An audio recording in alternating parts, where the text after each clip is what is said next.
Okay. Ladies and gentlemen, this is episode. Oh, I'm sorry. Were you going to do that, Brett? What? Were you? Were you going to do the intro? I was like, I thought you were like, That's why I was like, well, I'll just do it. Okay. No. Go ahead. This fits perfectly into our message today about seeing into the future and all that, knowing what you're doing. I love it. Guys, this is one square at a time, the leadership perspective from the leader's perspective of how to work your team best and build your best you. I am honored. I have Brett Gordon with me, Brandon Croucher, CEO of Delight Cafe. Brett, how has your Thanksgiving been, my friend? Well, Thanksgiving is definitely kind of a time warp this year. What we may have thought of or planned of after Thanksgiving, which tends to be kind of similar a lot of times between years, was definitely different this year, So even though, you may plan to look at and do things in a certain way, sometimes life happens and right. You have to modify your plan. Yep.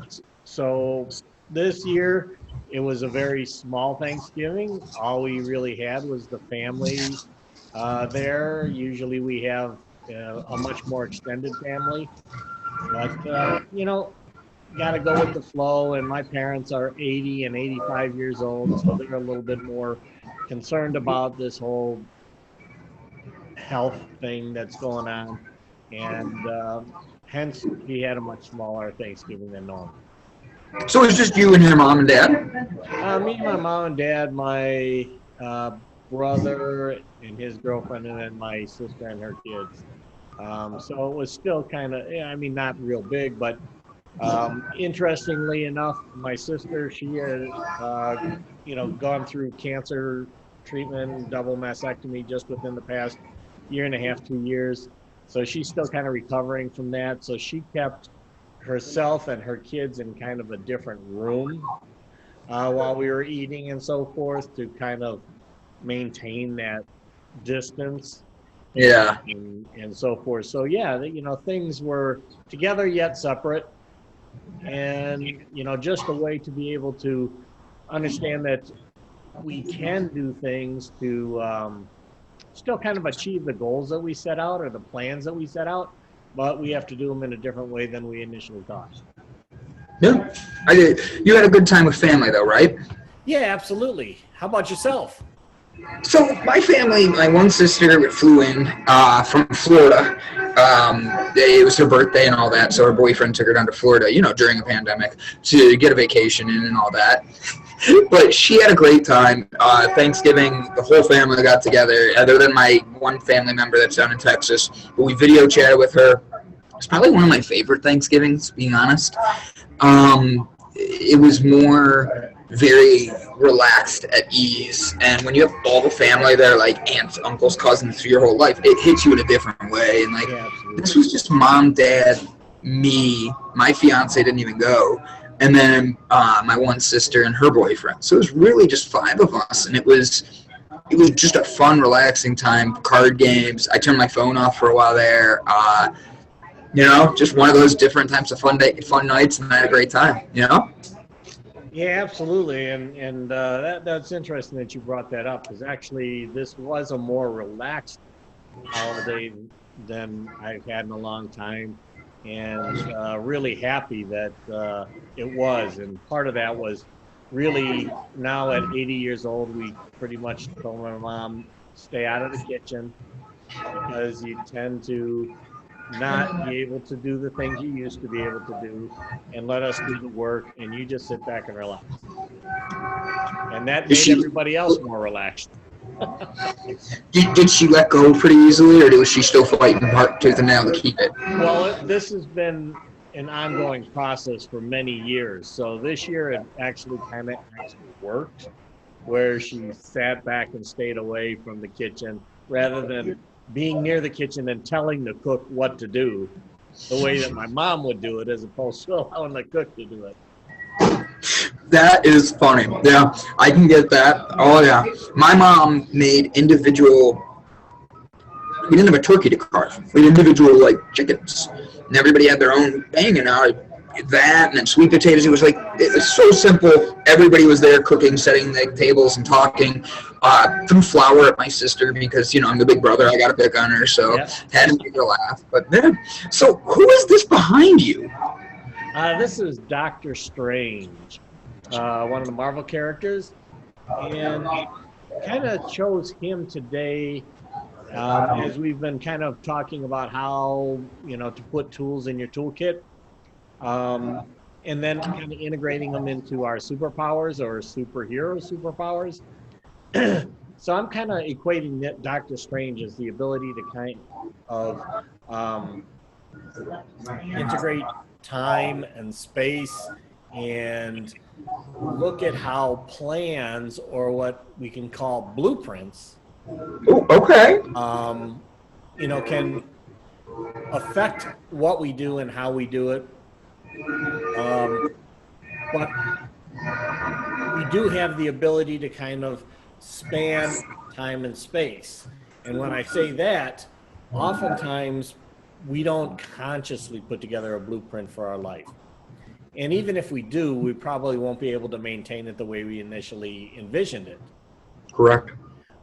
But a lot of people just don't have any kind of real plan, and they tend to either live in the past, focused on what happened that they no longer have any control over because it already happened. Correct. Or trying to change their past and wish they had a different opinion of what they did. You can't change it. Stop trying to think of what you could have done differently. Well, you can't change what you did, but you can change how you experienced it. Just like experiencing real hot coffee. Yep. Wow, was that hotter than I expected? I took a big gulp too. I was like, whoo. So we can change our perception of what happened in the past. We cannot change the events that happened in the past. And when we tend to live in the past, especially if we focus on the negativity or we place negative perceptions on the past,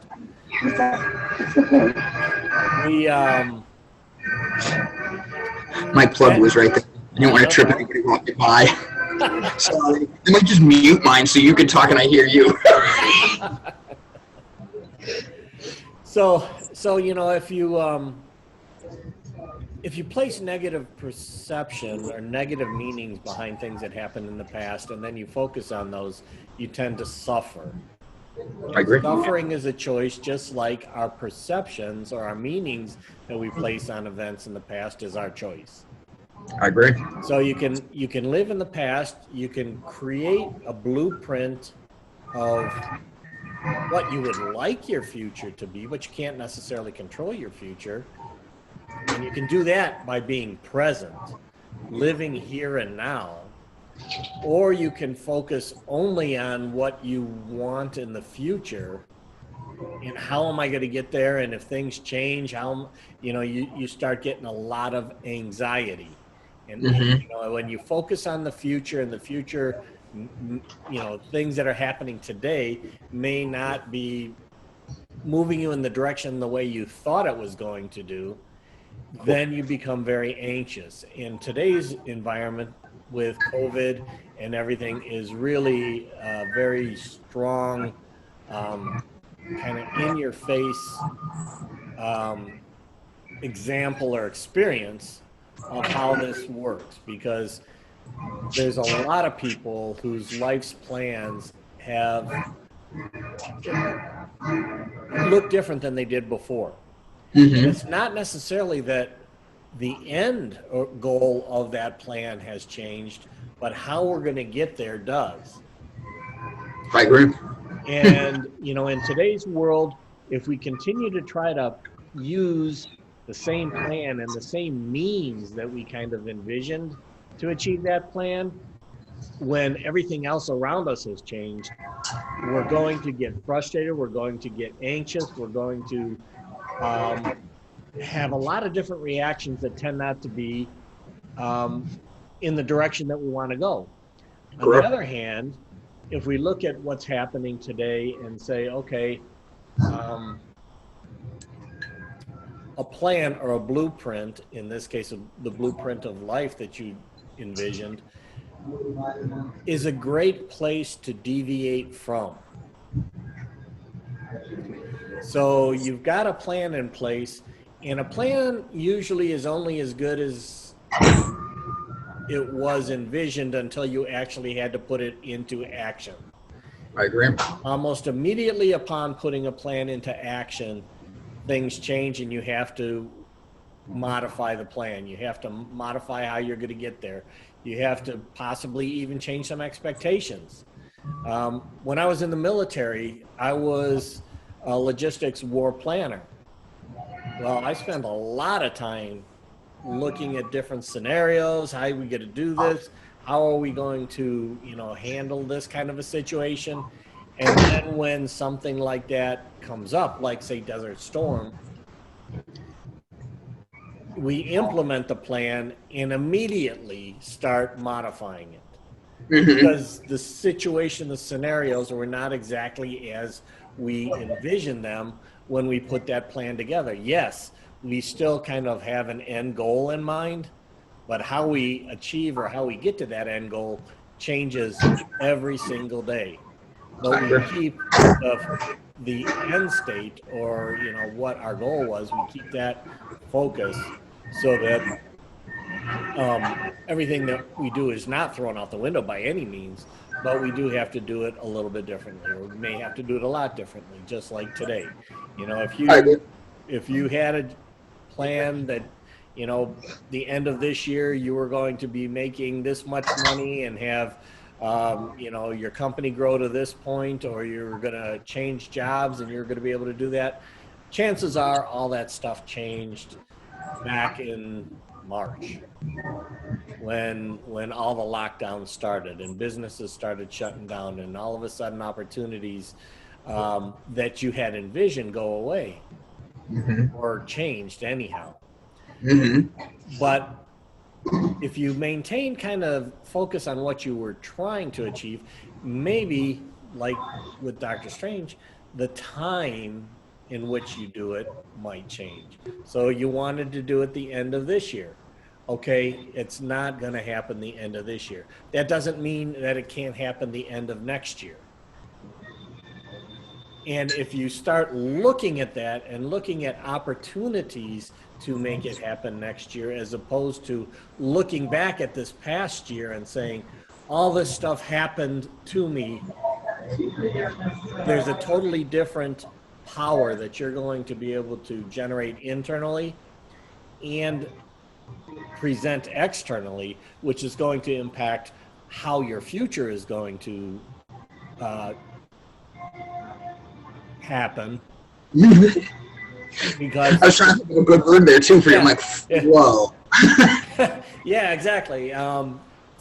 It's just one of those things where we really need to look at challenges in life also as opportunities in life. I agree. And if go ahead.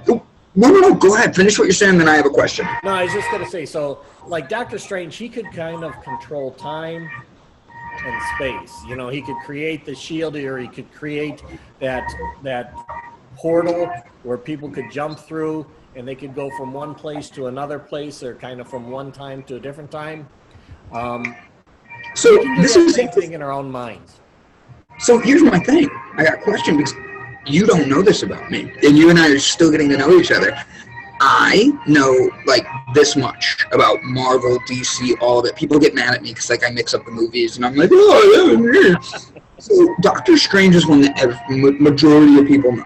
Like I've known the name, I've seen him in the movies. The hoop thing you said, I got it. But explain to me how he came to be, and the blue, like you were saying, this is the blueprint of our lives. He came to be and had that blueprint for his that did get changed in the movie even. But can you explain him and then how it relates to us? Like why his blueprint matches our blueprint so we can make it ourselves? Does that make sense? Yeah, so Doctor Strange was like a real doctor before he became Doctor. I mean, he was Doctor Strange because that was his name, Doctor Strange. but he didn't have the superpowers to begin with. His superpower as a human, if you want to call it that, before gaining much more insight, was as a phenomenal surgeon. And everything that he did were about his hands. I mean, his hands were his tools. I did not know this, just so you know. You're teaching me, so thank you. Okay, perfect. So Dr. Strange was really a surgeon, and one of the most respected surgeons in his field, if not the most world-renowned. He also had terrible bedside manner. It was all about making money because I could do these things. I was a fantastic person. I can do it better than you. If you wouldn't have screwed up, if you wouldn't have done it, I would have done it better. I would have saved his life. You didn't.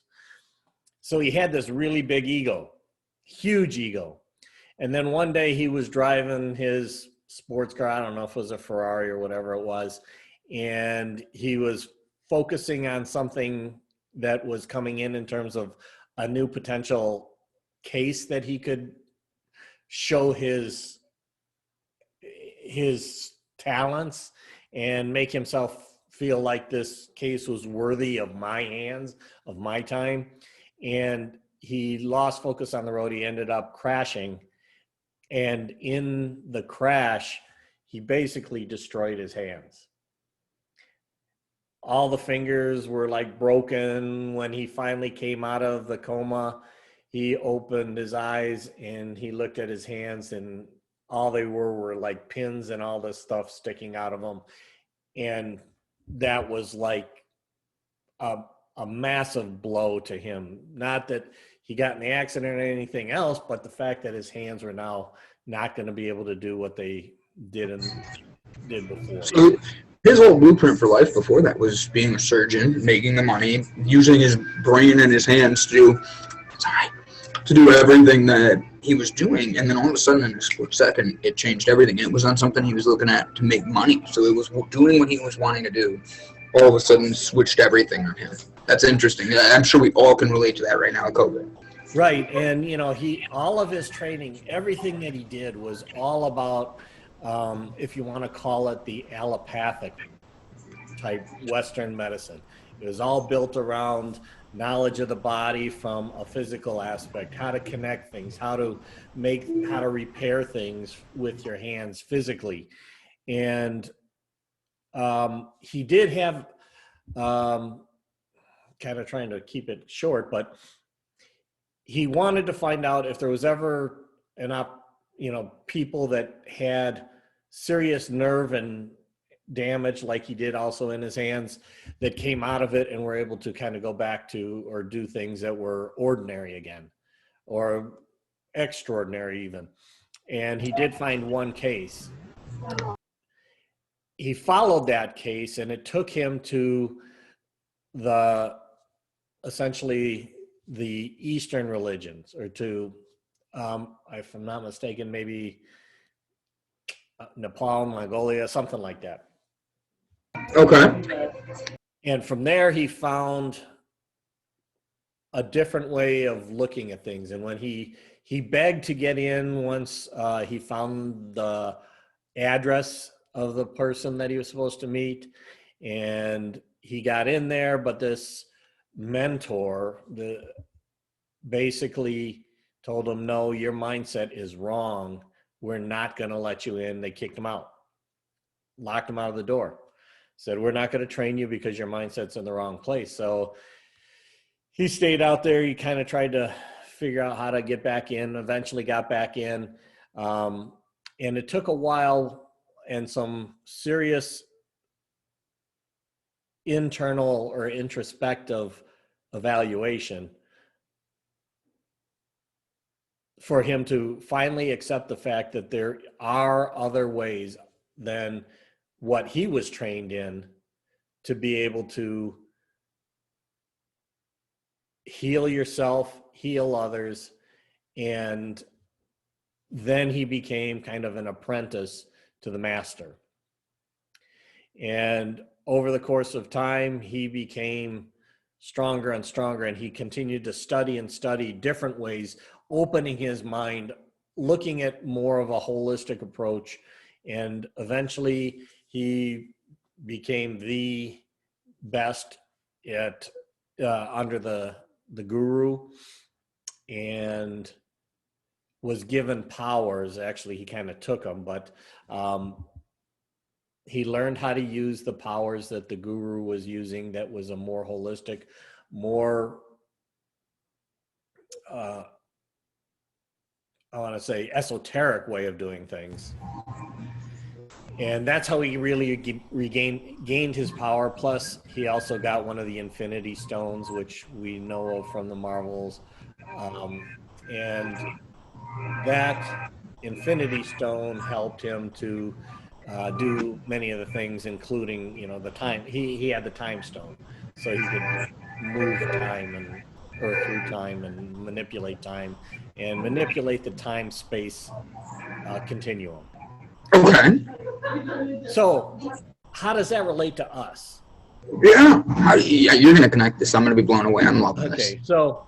So we as individuals, we actually have the ability to speed up and slow down time. I don't know if you've ever experienced it. Yeah. But, you know, for those that are kind of like, what do you mean we can speed up or slow down time? There's actually two types of time. And it kind of goes back into ancient world where there's Chronos and Kairos. Chronos was a god of time, but it was mechanical time. You know, 24 hours a day. Everybody's got 24 hours a day. You experience 24 hours a day, minute by minute, second by second, hour by hour, however you want to look at it. Kairos was time, but it was more of experiential time. Mm-hmm. So time based on the experiences and sequence of experiences and so forth. So if you look at time, everybody's got 24 hours a day. How we choose to use that 24 hours a day is up to us. Now, one of the ways that you kind of speed up time and you can experience time speeding up is like, you know, if you go to sleep at night and then you wake up in the morning, 8 hours have passed, but it can feel like 8 minutes have passed. Yep. So that's how mine all the time. Yeah. So, you know, we've kind of slowed down our consciousness when we sleep. And what that does is it speeds up time, because when we wake up after 8 hours, it appears like we just went to sleep. Now, if anybody has ever played sports and so forth, there's also, and even at work, there's a way that you can slow down time. And slow down time is by expanding or really focusing on something, getting into your flow. And one example that I use, and it's getting a little bit dated because not everybody knows of this sports character, but Mike Singletary was a linebacker for the Chicago Bears. And if you ever saw him as the play was about to start, his eyes would start off like this. And then as the things are starting to, as the quarterback's starting to count on the other side, his eyes would just grow really big. What he's doing is he's taking in everything around him so that it appears like he knew where to go before the play even happened. Why was that? Because he's just so focused. His eyes are so wide open that he is slowing down time consciously by taking this focus in. And as a result, he can see this player going this way and that player going that way and kind of see where the flow is. And then he starts moving in that direction. And sure enough, you know, Mike Singletary ends up in the play more often than other people that might be in his position, because his ability to slow down time and anticipate what's happening is due to the way that he has focused his consciousness and broadened his focus to just really look at what was happening on the field. That's cool. Another example of that is if ever you experience something where maybe you might be about to get hurt, you start to see things happening in slow motion, and pow, that's how you felt it as that was happening.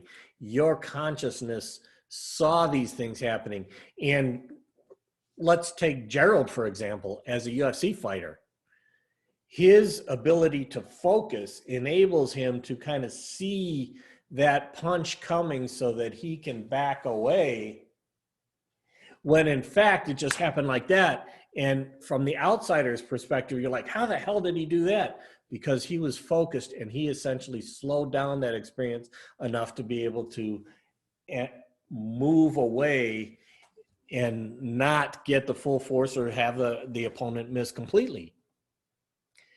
And what makes a great fighter is that ability to really focus and to essentially slow down time. And he who is able to expand their consciousness to be able to affect that type of experience is going to end up being one of the best at their sport. Same thing happens at the job. Same thing happens in life. If you can open up your mind, open up your eyes, focus, as opposed to allowing a whole bunch of other things get into your thought process, you will be able to anticipate things and project on a longer term. So it'd be like, sorry, I like how you use the football analogy. Looking at it from a perspective as a person at home that's trying to get themselves all ready and get ready, like just build themselves up. It's been a tough year and all that. Being able to be in the moment like that, seeing that, like, let's just use Thanksgiving since it was just here, the holidays, okay? So we have Thanksgiving here and all that, and it was very easy for a lot of people to find all the negatives in it. See that, oh, I didn't get to see grandma, I didn't get to do this, I didn't get to go see my cousins, my aunts and uncles, and we had to be stuck at home, which we've done all year.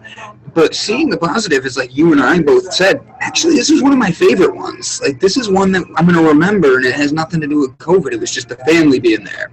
Being in that moment and seeing the good helps that blueprint for mentally pushing you through to be able to see, instead of seeing the negatives, you're looking at the positives of what's coming about, and then you're able to keep building that for your blueprint. Am I interpreting that correct? Yeah, actually, that's a perfect analogy, in that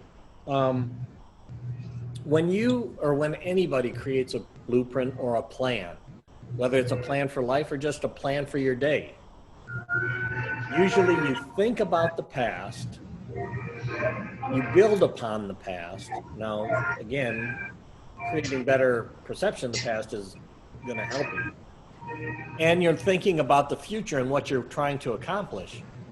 But you're in the present, actually writing down, your list of things that you want to do, or you're drawing out the house that's going to be built, or you're putting together your life plan as you're thinking about it. And this comes up at, a lot of times people think about this, especially at the first of the year, when they create their resolutions, or they relook at their, where life is today and where they want it to be.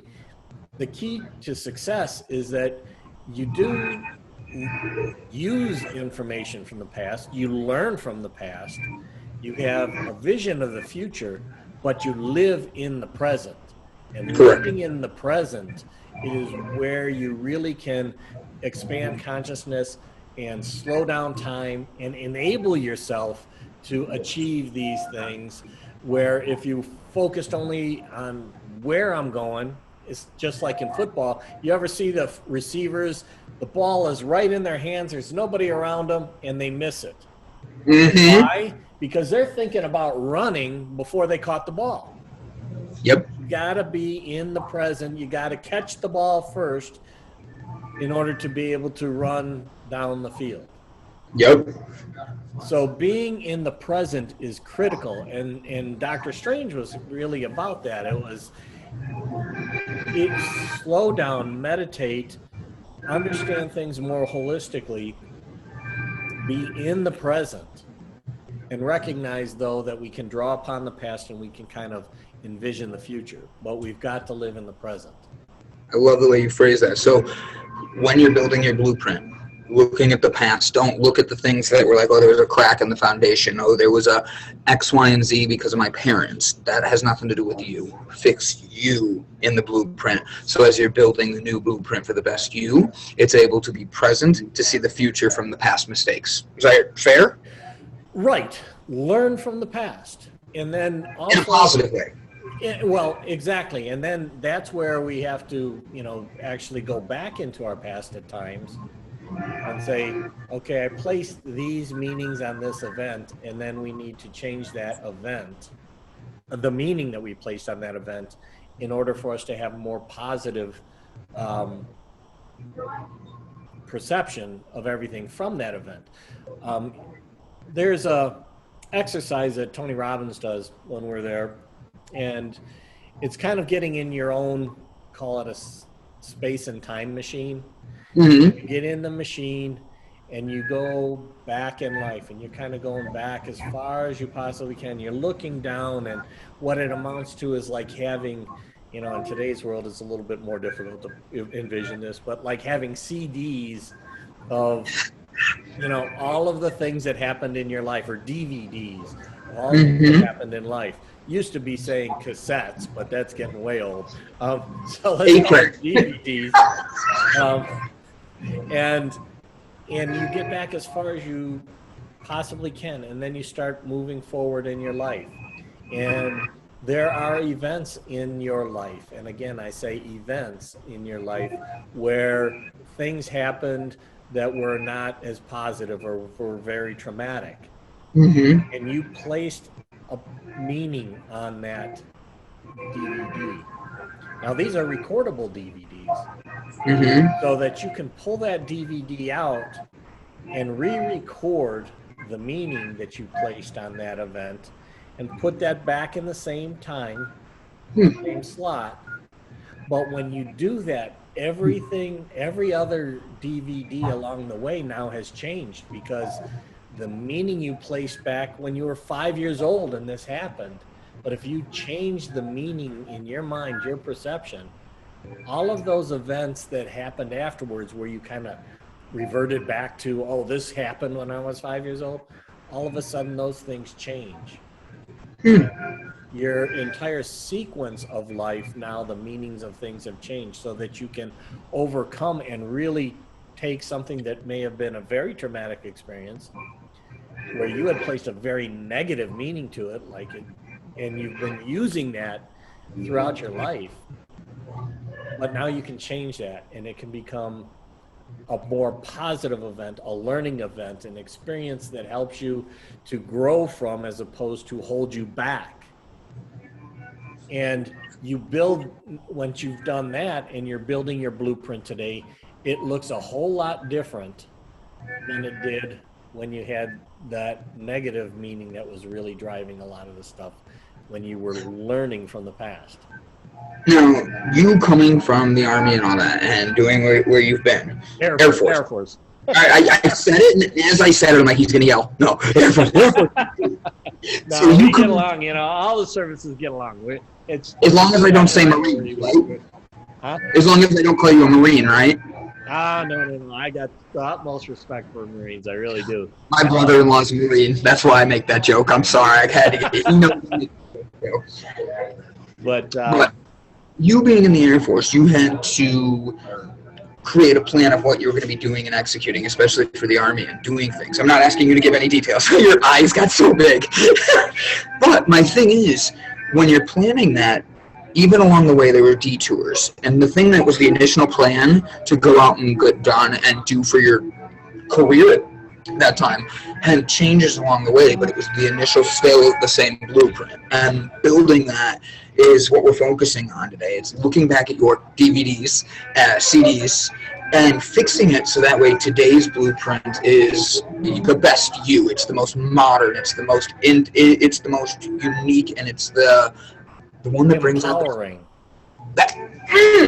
fist bump. But yeah, that's a perfect word for it. Yes, building everybody up and getting them there. So right now this is our third week. Next week we're gonna start sending these out, and they're gonna be going posting and all that. So I'm excited. I have to be honest, this is like one of my favorites right now. This is a good one. It's like Doctor Strange is one I didn't know much about. You dove into him and gave us a little bit of history, and I knew he was a doctor before, and I didn't know about the hands. But the way you described a blueprint and how you're supposed to do it for yourself, to going back and fixing it, I think people need to remember these things. Like, so right now in our toolkit, you got the blueprints to design yourself, like getting inside your head, building you.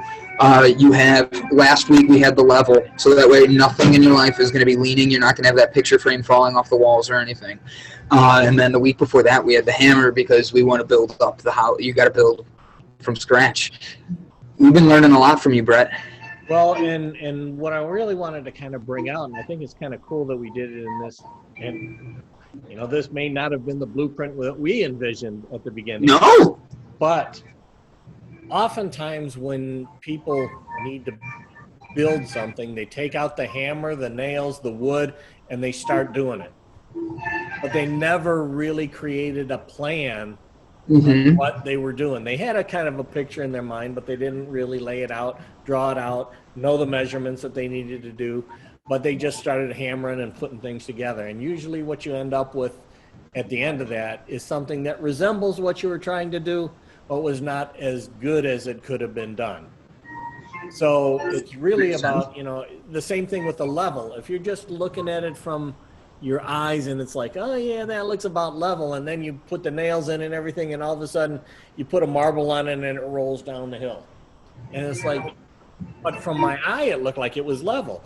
I didn't use the tool that I had to really balance it out first, then put the nail, then use the hammer, and now I've got something that really is more functional than if I didn't have a blueprint or I didn't have a plan to begin with. So it's really a matter of not just pulling a tool out of your toolkit, but understanding and having a list of the tools that are in your toolkit helps.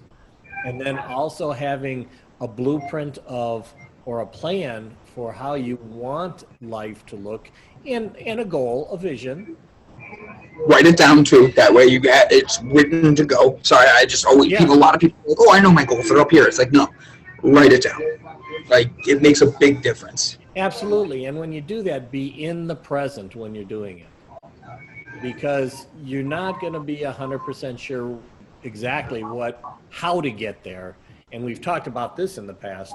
How we get there may look like spaghetti, but we got there. But if you do have a blueprint, you're more likely to have not as many curlicues or convolutions in that path to get there, because you were in the present as you were putting your plan together. It made sense. You understood the tools that you had to do it, and you were able to then proceed as time goes on. But the only thing that we really have control over is what we do right here and now. We have no control over what happened in the past in terms of the event. As we talked about, you can buy the perception, and you have not necessarily any control over the future, because events all affect each other. What we do have is control over what we do in the here and now and how we react to it, the meanings we place on things, the actions that we take. All of those things are within our control and are about living in the present. So time and space are continuums. I mean, it's a continuum.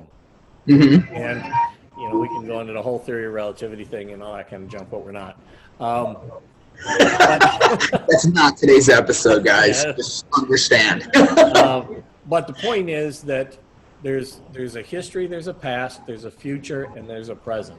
Mm-hmm. And the blueprint that we create in the present is a great place to deviate from. You've got something in place, and then as life happens, you can see how that compares to what you had envisioned in your blueprint, and then you can start making some modifications.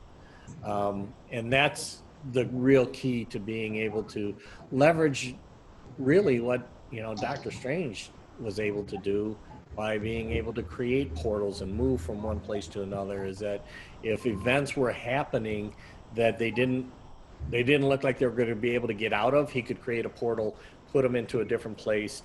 That gave a whole different perspective on things, and then was able to bring people either back to the present or possibly even into the future to kind of see how things were going to be. I wish I had that power.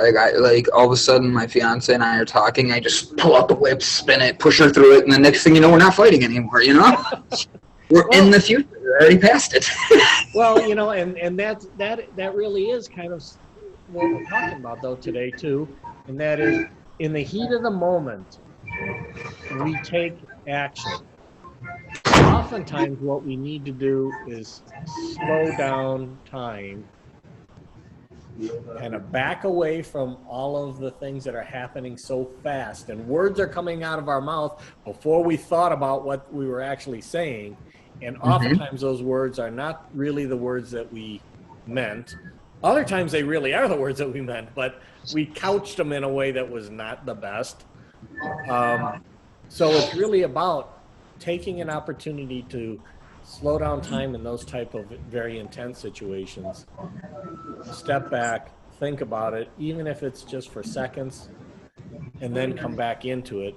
And then you can break that pattern. Because essentially at that point in time when you're in an argument, you're both in a heated state of mind, you're both in a pattern that you go to in those types of intense situations. Your patterns may be different. Your blueprints of life may be different on how to deal with those situations. And because your blueprints aren't matching, that creates even more intensity, and you're kind of going down a downhill spiral. Yes. But if you can back away, kind of take a breather, and then re-engage, the outcome is more than likely going to be far better than if you continued in that to go. I think that's phenomenally said. Brett, this has been a great episode, buddy. Guys, make sure you take some time to get the blueprint for your life. Take some time to, Brett and I have been talking. If you have questions, please don't hesitate to email us. The show's email is whatever Brett wants to announce his email as. I'm just kidding. Actually, we'll make an email address just for that. I'll create a Gmail account for just this, and we'll call it like One Square or something. And that way we can start having people send stuff in and talk about, maybe they have something like somebody can send something in to be, hey, Black Panther, did you know that it connects this way? And then all of a sudden we have a tool connected to Black Panther and their powers, and it's something you and I maybe didn't think about. Next week, go ahead. What I was going to suggest is possibly even, if we can, create some sort of a bit of a blog afterwards, and that way people can learn from each other's experience. I love it. And our response to those. I love it 110%. That's easy to connect with it and all that. We'll put up a blog thing, and that way each week the superhero is there. They can see it and what that needs to connect with. I think that's a great idea. Next week, the Wonder Woman 1984 comes out. I believe next Friday. It's going to be released like Amazon. You and I need to talk off air, but I think next week we should have Wonder Woman be our conversation piece and how she connects with it and all that. And we'll figure out a tool for her, because just having that be there on Monday, sharing it through the week, I think that could be one that we can easily start playing off of as people start talking about it for the marketing too. Absolutely. That sounds fantastic. And I love the ability to really bring in the feminine in this discussion, because there is so much power in the feminine energy.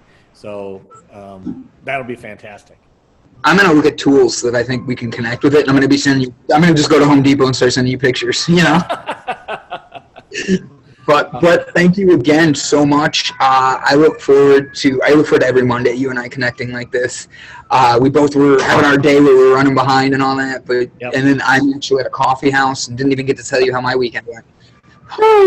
But at the end of the day, I'm just keeping a positive attitude. Good things are coming. I believe it wholeheartedly. Brett, thank you so much. I'll text you later today with some ideas for next week. Sound great? Sounds awesome. Thank you, my friend. Right, I look forward to talking to you. Thanks, bud. Have a great week. You too. Bye. All right. Bye then.